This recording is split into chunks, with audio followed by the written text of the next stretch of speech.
A few months ago, I shared a video explaining how I was able to make over 5 figures a month selling digital products on Etsy. Today, I want to share with you exactly what you need to know to get started, also how much it costs to run your Etsy store, and a complete total cost breakdown moving into 2024. There are 4 total pillars to getting started in this venture. Number 1, market research. Number 2, product creation. Number 3, branding, and the last pillar, which is getting customers. So let's break down everything right now. Let's get into it.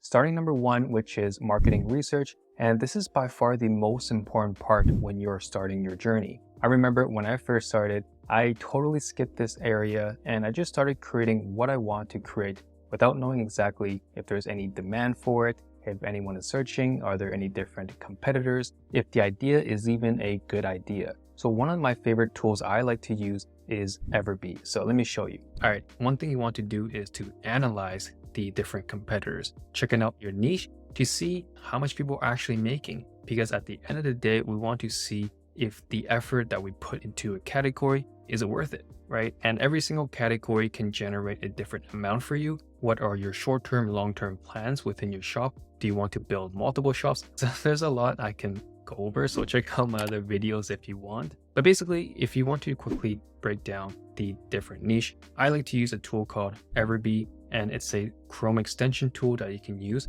I do have it linked below in the descriptions. You can try it out for free, and with the free account, you can still access a lot of different data, but I do recommend trying out the paid version because about to show you right now, you can see a lot more metrics. So let's dive right in. Let's say you are going into a category. For this one, I'm just looking into invitation cards. And now let's go into Everbee. Once you've installed the Chrome extension tool, you can click on product analytics. And once you do so, it will scrape all the data from the existing page. From there, you can get all the information you need from the different price points, monthly sales, monthly revenue, total sales, the amount of reviews, which is important, the listing age, favorites, the views, and then shop age is another important one that I'll be talking about in a second here. Something I always like to do first is to sort by the monthly revenue. So you just click on this drop down button, and from here, sort it from the highest to the lowest.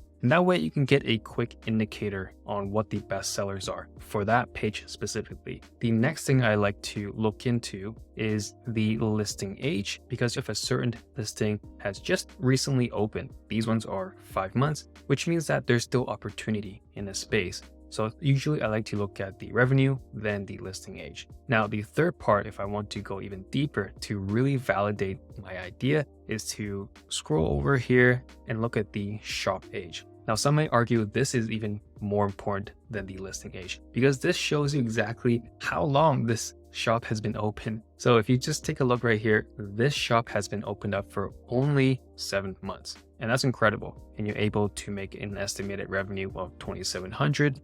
And that's just from one listing. Imagine all your other listings, how well those ones are doing. So just to wrap it all up, in the product researching phase, this is one of my favorite tools that I like to use to validate my idea, to see how much demand a category is, and lastly, to see are there people who have done well in this space. And this is something that gives me more confidence that says, hey, if these guys can do it, I can do it as well. All right, so the second pillar is product creation. Now, in this phase, what you want to do is to start creating your products, but there are so many different ways on how you can create your products. Once you figure out what it is that you're creating, now we have to identify the different softwares, the different tools you use to create your products and your listings. If you're someone like me, I like to tap into the template category. I believe this is a realm that not many people are actually looking into. I know right now the hype is all the different AI products, which is incredible and amazing. And you can definitely pump out a lot, but something to think about if you're in the AI space, if it's really easy for you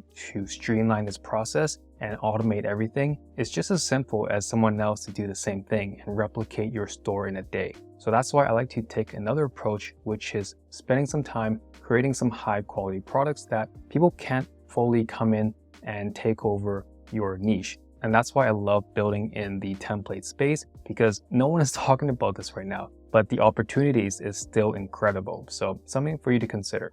Now, if we're talking about creating different templates, the number one design platform that I like to use is Canva. So let's look into it. All right, this is one of my favorite tools to use to creating products. And don't get me wrong, I'm a huge fan of Adobe products, but when it comes to creating templates or any type of digital products, Canva is your best friend. And there's a variety of different selections to choose from, so you're never starting from scratch. I always like to start by using some of their pre-made templates, and from there, customize it and remixing it to my own style, my own branding, so it's something that's truly unique. You never want to post something as is. First of all, you're not allowed to do that. And secondly, you definitely want to make it unique. And I promise you'll find a lot more success by creating a cohesive collection of products. And I do go over that in the next pillar in terms of the branding elements and stuff like that. So make sure to stay tuned to that part as well. But now coming down here, let's continue with the invitational cards theme. And by the way, Canva is completely free for you to access and to use. And there is a paid version, which is $13. That will give you additional tools for your creation. And also if you want to have a team, for me, I have a team that helps me with the different products. At that, you will need a pro account. And also in the next phase, if you're doing mockups, that is when you might need the pro account to access different graphics. But for the majority of you, you can just use the free account to get started, which is always amazing if it's free. So coming down here, I want to show you guys this template here. It's a very simple, basic birthday invitation template. And it's just as simple as clicking on it,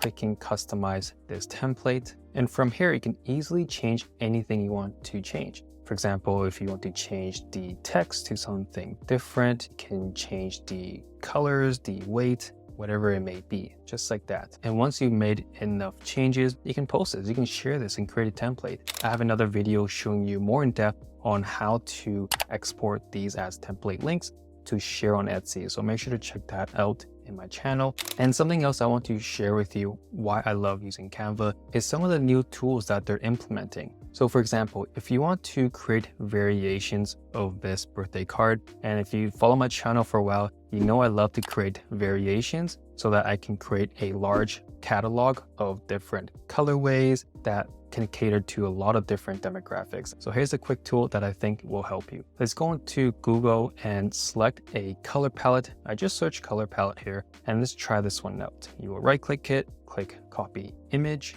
go back to your Canva file. You can Command V, paste that image directly onto your Canva file. And now you can just right click it and hit applied colors to page. And just like that, it has transformed your design into a totally different color palette based off of the image you used as a reference. And it's incredible if you want to create different colorways just like that. All right, so now the third pillar, which is branding. Now we've gone through the researching phase. We know what products, what categories we want to be in. We also know the different types of products, different design tools we're using. Now we want to present it in a way, in a very professional way that lets the buyers know that, hey, this shop is legit. They have authority in this space. I want to purchase from them. So that's where branding comes in. And one site I like to use is Creative Market. Let's take a look.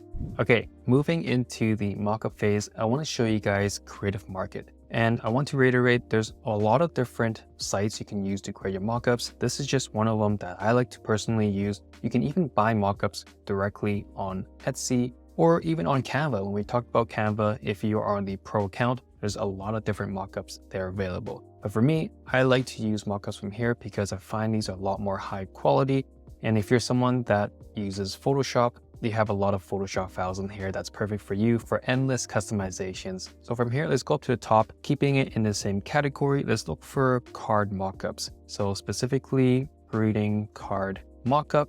And now let's come down here. You can see how there's so many different styles, variations, different bundles that you can use for your card depending on what size you're using. And most of these are going to be for PSD, which are Photoshop. But I do have a video explaining how to use smart objects, how to add your designs into these mockups. It's a very simple process, so don't feel intimidated. I'll add a link up here if you want to see how to use Creative Market mockups using Photoshop, adding your designs to showcase them on Etsy. But let's come back up here. This is one I think it's nice, and let's click into it. Look at the pricing here. Every time when you do use these mockups from Creative Marketplace, you'll need to use the commercial license. Okay, so don't use the personal, use the commercial one. That is what will allow you to list these on Etsy. And again, you're not selling these files, you're just using these as a way to present your designs. So your design will go into these two pieces or whatever the mockup you end up using, but it's a way to display it, okay, in a very professional way.